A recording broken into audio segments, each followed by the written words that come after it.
आमची मुलं छोटी आहेत, ते देशाचा आवाज खूप जोरात करत आहेत आणि देशाचं सर्व काय आपण उपभोगलं. जरा देशासाठी एकदा जोरदार घोषणा तर द्या. भारत माता की. माझ्या आवाजापेक्षा तुमचा आवाज मोठा नाही आहे अजून. भारत माता की. वंदे वंदे. जय महाराष्ट्र. मंचावर बसलेले प्रमुख पाहुणे आजचे ACPC जयराम रनावरे साहेब, वरिष्ठ पोलीस निरीक्षक कस्तुरबा बाळासाहेब कासार साहेब, वरिष्ठ पोलीस निरीक्षक सर्जेराव शिंदेजी, वाहतूक विभाग वरिष्ठ पोलीस निरीक्षक लक्ष्मण सूर्यवंशी, वरिष्ठ पोलीस निरीक्षक राजेंद्र दहीपले आणि आमचे मुंबई महानगरपालिकेचे महापौर संजयजी घाडीजी, विधी समिती अध्यक्षा दीक्षा कारकर, इम्प्रूव्हमेंट कमिटीचे अध्यक्षा संध्या जोशीजी, नगरसेवका आदिती खुरसंगे, नगरसेवका मंगेश पांगारे आणि आज विशेष बाब. मी काय मोदी साहेबांना याचे आणू शकत नाही, ना माझ्या इलेक्शनला ना कशाला, एवढा काही मी मोठा नाही आहे. पण प्रति मोदी तरी आमच्याबरोबर आहेत, म्हणजे मोदी साहेब असल्याचा आम्हाला भास होईल म्हणून मंत्री साहेबांनी मी खास स्पेशल केलं. रात्री 12 वाजता फोन केला आणि ते बिचारे आपल्या कार्यक्रमाला आले, म्हणजे आपल्याला सुद्धा भास होईल की मोदी साहेब आपल्याबरोबर आहेत. कारण शेवटी ते देशाच्या पंतप्रधान आहेत, त्यांच्या भावना आपल्याबरोबर पोहोचल्या पाहिजेत, पण त्यांची प्रतिकृती आपल्याबरोबर आहे हे सुद्धा आपलं मोठं भाग्य आहे असं मी समजतो. म्हणून त्यांचं सुद्धा जरा जोरदार टाळ्याने स्वागत करा. आमचे कार्यक्रमाचे आयोजक साहेब मी नाही, हे मनोहर देसाई, त्यानंतर ज्येष्ठ नागरिक प्रभाकर सुर्वे, स्वातंत्र्य सैनिक गणपत परब, निषाद कोरा, आमची शिलाताई, त्याच्यानंतर विद्याताई, मेन सुनील मांडवे, अशोक, मीनाताई पानमन आणि हे सर्व आमचे बसलेले आणि हे सर्व असलेले शाखा प्रमुख, हे साहेब खरे या कार्यक्रमाचे आयोजक आहेत. मी साहेब सकाळी निघालो 7:30 वाजता, तिथपासून सर्व झेंडावंदन करत करत इथे आले. ही सर्व अरेंजमेंट त्यांनी केली, तर ह्या कार्यकर्त्यांसाठी जरा जोरदार टाळ्या वाजवा. आणि संजय गाडीजी आप बोलले खरं आहे, आज 20 वर्ष सातत्याने साहेब आम्ही न चुकता, देश स्वतंत्र असेल किंवा प्रजासत्ताक दिन असेल, देशामध्ये देशाची भावना प्रत्येकाच्या तरुणामध्ये आणि प्रत्येकाच्या नागरिकांमध्ये रुजली पाहिजे म्हणून हा कार्यक्रम न चुकता घेतो. आणि भारी संख्येने सर्व ज्येष्ठ नागरिक, आमच्या महिला भगिनी, तरुण वर्ग, जेन झी आणि आजकाल छोटी मुलं ही सुद्धा आवर्जून राहतात. त्यामध्ये काही संचालन करणारे NCC विद्यार्थीसुद्धा आवर्जून येतात. त्याबद्दल मी सर्वांचं मनापासून अधिक अभिनंदन करतो.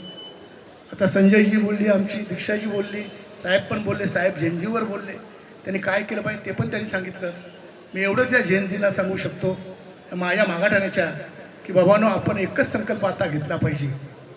सुंदर मागाठाणे, हरित मागाठाणे हा संकल्प आपण घेऊया. मी सर्वांनी एक पेड मेरे माँ के नाम. कारण प्रत्येक झेनझी हा आईवर प्रचंड प्रेम करतो, बापावर करतो की काही माहिती नाही. बाप कधी त्याला खूप छोटा मोठा दुश्मन पण वाटेल, कारण तो दम देतो ना. पण आई बाबा लाडाने घेतो, त्याला वाटतं आईसारखी दुसरी कोण जगात देवताच नाही. ते खरं आहे, त्या आईवर प्रेम करतो. प्रत्येकाने एक झाड या मागाठाण्यामध्ये आपल्या आईच्या नावाने लावो, ही त्यांना मी आज खरी विनंती करणार. आणि दुसरी विनंती इथे आलेल्या सर्व नागरिकांना, आमच्या मागाठाच्या नागरिकांना करणार आहे, स्वच्छ मागाठाणे, सुंदर मागाठाणे आपण बनवूया. कचरा हा कुठे टाकायची गोष्ट नाही आहे. महानगरपालिकेचे सर्व सदस्य इथे आहेत, तुम्हाला सर्व महानगरपालिकेच्या सुविधा पुरवल्या जातात आणि त्या सुविधांचा वापर करा. कचरा नाक्यावर टाकण्यापेक्षा आपल्या कचरा कुंडीत टाका. कचरा कुंड्या कमी पडल्या तर आमच्याकडे मागा, आमच्या नगरसेवकांकडे मागा. त्यांनी नाही दिल्या तर मी एकनाथ शिंदे साहेबांना सांगून स्पेशल फंड आणून तुम्हाला देईन आणि महानगरपालिका आणून. कचरा कुंडीचा वापर करा आणि कचरा रस्त्यावर टाकू नका. साहेब तो कचरा टाकायला जातो ना, तो त्या नाक्यावर जातो, इकडे बघतो आणि इकडे कचरा टाकतो, त्याला वाटतं कोण मला बघतच नाही. अरे कशाला राजा असं करतोस. आणि आता महानगरपालिकेने आपल्या चांगलं केलं, अशा कचरा टाकणाऱ्यांवर दंड ठोठावणार आहेत. आणि त्यामुळे मला कुणाला दंड ठोठवला तर मला फोन करू नका, मी अजिबात मदत करणार नाही. चुकीला माफी नाही, एकनाथ शिंदेचं वाक्य आहे. म्हणून अजिबात आपला प्रदेश, आपला मागाठाणे स्वच्छ असेल तर आपलं मुंबई स्वच्छ असेल. कारण मुंबईची जिम्मेदारी फक्त आमच्या 200 नगरसेवकांनीच घेतली. आपली प्रत्येकाची जिम्मेदारी आहे की मी माझं घर जसं घर स्वच्छ ठेवतो तसं परिसर स्वच्छ ठेवी. आणि हे जर सर्वांनी ठरवलं, कारण कुठलंही काम एकट्याने होत नाही, सर्वजण तुम्ही आम्ही मिळून जर सर्वांनी ठरवलं ना, तर मला खात्री आहे आपला विभाग स्वच्छ झाल्याशिवाय राहणार नाही. आज तुम्ही बघत असलेले रस्ते असतील, माननीय मुख्यमंत्री एकनाथ शिंदे साहेब होते, त्यांनी तेव्हा निर्णय घेतला. दरवर्षी खड्ड्याचं साम्राज्य असायचं, असं आता ते कमी झाले, स्वच्छ रस्ते दिसत आहेत.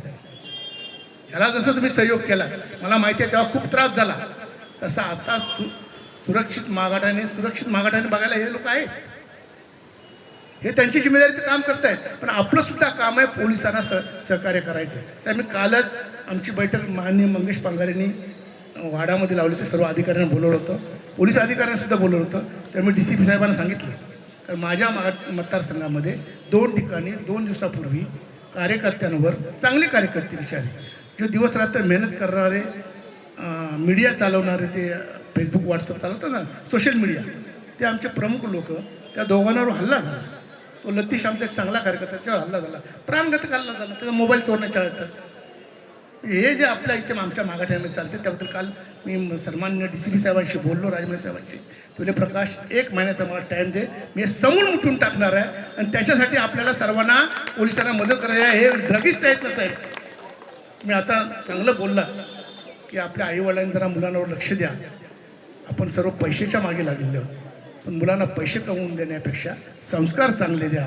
मला खात्री आहे संस्कार चांगले असतील तर तो मुली आणखीन मोठी होतील. आम्हाला आई-वडिलांनी संस्कार दिले पण आम्ही इथपर्यंत आलो सर्व आष्टी मंडळी. आपण संस्कार चांगले द्या पैसे देण्यापेक्षा. आणि साहेब, ह्या जे ड्रग्स आहेत याचा समूल उच्चार करा. जे ड्रग्स विकतात ना साहेब, त्यांना पहिलं शोधून काढा, कारण त्यांचं म्हणणं आहे, कुछ नाही, आम्हाला तो सेटिंग सर चालू आहे. ही सेटिंग आहे ना, तिची फिटिंग करून टाका कायमची, तरी तरुण पिढी वाचणार आहे. आणि उद्याचं भविष्य ही झेन झीच आहे, ही तरुण पिढीच आहे. आणि त्याच्या प्रत्येकाच्या मनात देशाचं स्वातंत्र्य काय आणि देशासाठी स्वातंत्र्यासाठी या आमच्या नौजवानांनी काय केलंय हे त्यांच्या मनामध्ये रुजवायचं काम आपण सर्वांनी करूया. हाच आज मी संदेश देतो. माझे 2 शब्द संपवतो. जय हिंद, जय महाराष्ट्र.